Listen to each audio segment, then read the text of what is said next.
तो आज हम सर्किल यानी वृत्त से संबंधित एक प्रमेय जिसको कहते हैं प्रूविंग कॉन्सेप्ट जो होता है उसे हम प्रूव करने की यहाँ कोशिश करेंगे। और जो हमारा कॉन्सेप्ट है वो ये है कि किसी वृत्त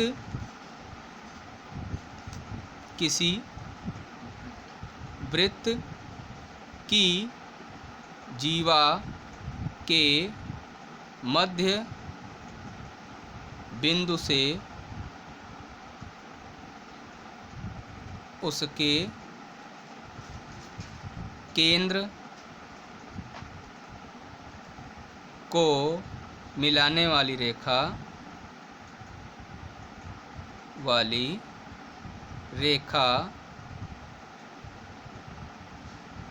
जीवा पर लंब होती है। ये हमें प्रमेय है, ये हमें सिद्ध करना है। बहुत सिंपल सी, बहुत आसान प्रमेय है। आसान शब्दों में समझने की कोशिश करेंगे। ये पूरी सर्वांग समता के नियम पर आधारित प्रमेय है। सर्वांग समता का मतलब होता है कॉन्ग्रुएंसी, जिसको हिंदी में सर्वांग समता और इंग्लिश में कॉन्ग्रुएंसी कहते हैं। उसी पर बेस्ड ये आपकी प्रमेय होगी। तो जो प्रमेय है ये आपका ये कॉन्सेप्ट है। इस कॉन्सेप्ट पर जो है हमें पहले इसका फिगर बनाना होता है, क्योंकि जो कॉन्सेप्ट होता है बिना फिगर के कॉन्सेप्ट का कोई मतलब नहीं होता है। ये हमारा हो गया सर्किल, ये हो गया हमारा सेंटर मतलब केंद्र, सर्किल का मतलब वृत्त। अब इसमें ये हमने बना दी जीवा का मतलब होता है कॉर्ड, इंग्लिश में कहते हैं इसे कॉर्ड, हिंदी में कहते हैं जीवा। अब इस कॉर्ड का मिड पॉइंट ये हो गया आपका। जीवा का जो नाम है वो है AB, ओके। सेंटर जो है वो O है, और हमने क्या किया यहाँ पर एक जो मिड पॉइंट लिया उसका नाम दिया हमने C, ओके। क्लियर हो गया। अब इस C से हमने O को मिला दिया। तो जो C से O को मिलाया है, हमें प्रूफ यही करना है कि OC जो रेखा है जो हमने मिलाई है वो AB पर लंब है, यानी कि ये परपेंडिकुलर लाइन है। ये हमें 90 डिग्री का एंगल प्रूफ करना है। सबसे बड़ी चीज़ यही है। तो सबसे पहले हम यहाँ पर जो चीज़ होती है, जो प्रूफ करना होता है, उसे हम लिखते हैं। तो क्या लिखेंगे? सिद्ध करना है। क्या चीज़ सिद्ध करना है? आपको सिद्ध ये करना है angle OCA is equal to 90 degree, यही प्रूफ करना है। एंगल OCA, ये एंगल जो है ये 90 डिग्री के बराबर है। ये चीज़ हमें प्रूफ करनी है। कैसे प्रूफ करेंगे आइए देखते हैं। तो प्रूफ करने के लिए जो है हमें सबसे पहले, अब ये इतना स्ट्रक्चर समझ में आ गया होगा, क्लियर हो गया होगा कि ये हमारा एक सर्किल है। सर्किल यानी कि वृत्त है। वृत्त में एक हमारी जीवा है, यानी AB ये हमारी एक जीवा है। इस जीवा कॉर्ड का एक मिड पॉइंट है, C बिंदु है। अब इस C बिंदु से हमने सेंटर O को मिलाया, तो OC जो आपका आया लाइन रेखाखंड, वो हमारी AB पर 90 डिग्री का एंगल बना रही है। ये चीज़ हमें प्रूफ करना है, ये चीज़ हमें सिद्ध करनी है। अब हम यहाँ पर कुछ काम करेंगे। कॉन्स्ट्रक्शन का मतलब होता है रचना। तो हम बिना रचना किए इस काम को नहीं कर सकते हैं। तो हमने यहाँ पर रचना की। रचना क्या की? A से O को और B को O से ऐसे मिला देंगे, ठीक है। ये हमने क्या किया? A से O को और B से O को मिलाया। तो इस रचना को हम यहाँ लिखेंगे AO तथा BO को मिलाया। इतना हमने रचना में लिख दिया। हमने एक कंस्ट्रक्शन काम कर दिया। अब हम यहाँ पर प्रूफ करेंगे। प्रूफ को हिंदी में कहते हैं उपपत्ति। क्या कहते हैं? उपपत्ति। और यही हम प्रूफ करने वाले हैं। प्रूफ कैसे किया जाएगा आइए। सबसे पहले हम लिखेंगे ट्रायंगल AOB। ये एक पूरा ट्रायंगल बन रहा है, त्रिभुज बन रहा है। और इसी ट्रायंगल में जो OC लाइन है, वो OC लाइन इसे दो अलग अलग ट्रायंगल में डिवाइड भी कर रहा है। दो भागों में, दो ट्रायंगल में, दो त्रिभुजों में विभाजित कर रहा है। तो हम यहाँ पर जो है, यहाँ के ये जो दोनों त्रिभुज हैं, इन दोनों त्रिभुजों को हम कांग्रुएंट सिद्ध करेंगे। कांग्रुएंट का मतलब क्या होता है? सर्वांग सम। सर्वांग सम हम सिद्ध कर देंगे।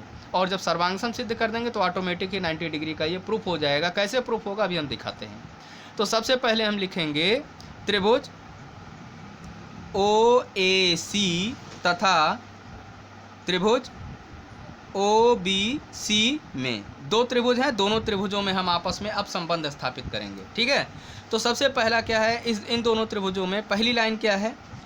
OA बराबर OB। क्यों बराबर है? क्योंकि ये किसी भी वृत्त का जो है वो त्रिज्या है, और वृत्त की त्रिज्याएं होती हैं सब एक दूसरे के बराबर होती हैं, यानी ये त्रिज्या इसके बराबर होगी। ये क्लियर है एकदम, कोई डाउट नहीं है। तो ओ ए बराबर क्या हो गई, ओ बी सी, पहला आपका नियम हो गया। दूसरा है आपका एंगल भुजा ए सी बराबर बी सी, ए सी बराबर बी सी। ये ए सी क्या है और बी सी क्या है, सबसे पहले हमें यह बताना है। हम जानते हैं कि सी बिंदु जो है ए बी का मध्य बिंदु है, इसलिए ए सी और बी सी दोनों हमेशा बराबर होंगे। क्लियर है? तो ये हो गया ए सी बराबर बी सी, ये दूसरी चीज़ हो गई।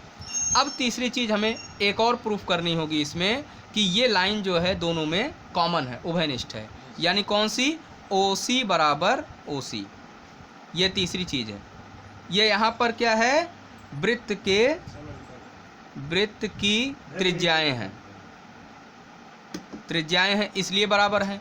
ये दोनों क्या हैं, सी मध्य बिंदु है, सी किसका मध्य बिंदु है, ए बी का मध्य बिंदु है, इसलिए बराबर हो गई, है ना? यही है कि नहीं है? और ये क्या है, ये उभयनिष्ठ है। उभयनिष्ठ का मतलब होता है कॉमन, उभयनिष्ठ है।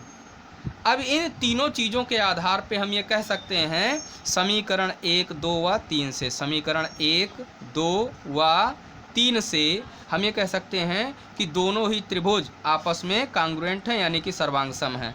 त्रिभुज ओ ए सी सर्वांगसम, त्रिभुज ओ बी सी। और ये दोनों सर्वांगसम क्यों हुए, एस एस एस के नियम से। किस नियम से, साइड साइड साइड के नियम से। ओके, तो क्योंकि ये भुजा इसके बराबर हो गई, ये भुजा इसके बराबर हो गई और ये भुजा कॉमन हो गई, तो इसलिए दोनों क्या हो गए, सर्वांगसम त्रिभुज हो गए। अब ये बात क्लियर हो गई कि सर्वांगसम है, तो सर्वांगसम है इसका मतलब अब इनके ये दोनों कोण आपस में एक दूसरे के बराबर होने ही चाहिए। अब लिखेंगे अतः, क्योंकि सर्वांगसम का मतलब ये होगा अगर तीनों भुजाएं बराबर हैं तो तीनों कोण भी बराबर होंगे। कौन कौन से तीनों कोण बराबर होंगे, कोण ए की वैल्यू कोण बी के बराबर होगी, इस कोण की वैल्यू इस कोण के बराबर होगी और इसकी वैल्यू इसके बराबर होगी। तो अब हम यहाँ पर लिखेंगे अतः कोण ओ सी ए बराबर कोण ओ सी बी, यानी ये कोण और ये कोण दोनों बराबर हैं, ये वाला और ये वाला दोनों बराबर हैं। लेकिन यहाँ पर एक बात और भी है, वो क्या है कि कोण ए सी बी जो है वो एक प्रकार का स्ट्रेट एंगल यानी रिजु कोण है, और स्ट्रेट एंगल की वैल्यू कितनी होती है, 180 डिग्री, आप जानते हैं। तो यहाँ पर क्या है ए सी बी, किंतु यहाँ पर कोण, किंतु एंगल ए सी बी बराबर 180 डिग्री, ये आप जानते हैं। और ए सी बी को हम दो भागों में बांट भी सकते हैं। किन दो भागों में, ए सी बी को हम ओ सी ए और ओ सी बी में बांट सकते हैं। भाई ये कोण और इस कोण दोनों जोड़ सकते हैं ना इसमें, तो हम इसको लिख सकते हैं angle O C A plus angle O C B. हम इसको एंगल ए सी बी यानी कि इस पूरे स्ट्रेट एंगल को इन दोनों एंगलों के अलग अलग भाग में बांट कर लिख भी सकते हैं। तो हमने ये लिखा एंगल ओ सी ए और plus angle O C B बराबर 180 डिग्री। लेकिन यहाँ पे जो ये इक्वेशन नंबर 4 थी, क्या थी कि ये दोनों एंगल एक दूसरे के बराबर हैं, तो हम क्या लिख सकते हैं, अब हम ओ सी ए की जगह पर या ओ सी बी की जगह पर हम किसी एक का मान रख सकते हैं। तो हमने क्या लिखा यहाँ पर, O C A plus angle O C A is equal to 180 degree.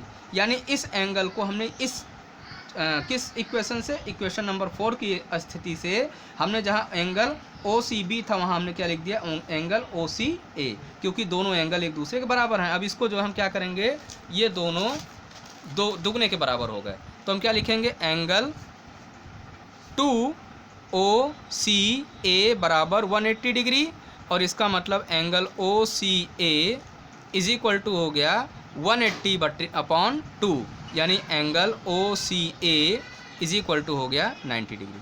यही चीज़ हमें प्रूफ करनी थी। एक बार फिर से इसको देखेंगे, ज़रा सा ध्यान से देखना, समझने की कोशिश करना। यहाँ से हो सकता है थोड़ा बहुत डाउट हुआ हो। हमने यहाँ पे सर्वांग समता यानी कांग्रुएंसी के नियम को प्रूफ किया था, और जब कांग्रुएंट दोनों ट्रायंगल हो गए हैं तो इसका मतलब इनके तीनों कोण अलग अलग बराबर होंगे। हम अभी केवल इन दोनों कोणों की बात लेकर चलेंगे कि ये एंगल और ये एंगल दोनों एक दूसरे के बराबर हैं। हमने यहाँ पर लिख दिया कि एंगल ये और एंगल ये दोनों एक दूसरे के बराबर हैं। अब दूसरी चीज़ हम ये जानते हैं कि ये पूरा एंगल एक प्रकार से स्ट्रेट एंगल है, यानी 180 डिग्री के इक्वल होना चाहिए। चलो हो गया। फिर दूसरी चीज़, ये एंगल दो भागों में बटा भी हुआ है, यानी इसको और इसको अगर जोड़ दिया जाए तो इस पूरे एंगल के बराबर होगा। हमने इन दोनों को दो भागों में तोड़ दिया इसको। यहाँ तक क्लियर हुआ। इसके बाद तीसरा पॉइंट क्या था हमारा कि हम इसको इसके बराबर और या इसको इसके बराबर लिख सकते थे। तो हमने क्या किया, एंगल ओ सी बी यानी इस एंगल को हमने इसके बराबर यहाँ पर लिख दिया। अब यहाँ पर एंगल ओ सी ए दोनों एक ही जैसे हो गए, तो दोनों एंगल ओ सी ए जुड़ गए। और जुड़ जाने के बाद क्या हुआ, angle 2 O C A is equal to 180 degree. और दो को जब नीचे लेकर आएंगे तो दोनों से काट देंगे, और जब काटेंगे तो यहाँ पर कितना बचेगा, 90 डिग्री। इस तरीके से हमारा प्रूफ हो गया। क्या चीज़ प्रूफ हो गया, ये हो गया इति सिद्धम। इति सिद्धम का मतलब होता है इट्स प्रूफ। ओके, तो जो चीज़ हमने यहाँ पे शुरू की थी, हमने स्टार्टिंग में क्या बोला था कि अगर हमारे पास कोई चीज़ आती है मैथमेटिक्स में और कोई सिद्धांत आता है तो उसे बाकायदा प्रूफ करने का तरीका भी होता है। तो यहाँ समझेंगे हम लोग कि कॉन्सेप्ट क्या था। कॉन्सेप्ट ये था कि किसी भी वृत्त के जीवा के मध्य बिंदु से केंद्र को मिलाने वाली रेखा जीवा पर लंब होती है। ये एक प्रकार का कॉन्सेप्ट था। इस कॉन्सेप्ट को हमें प्रूफ करना था। ओके, समझ में आ गया। फिर से एक बार इसके बारे में बात करेंगे।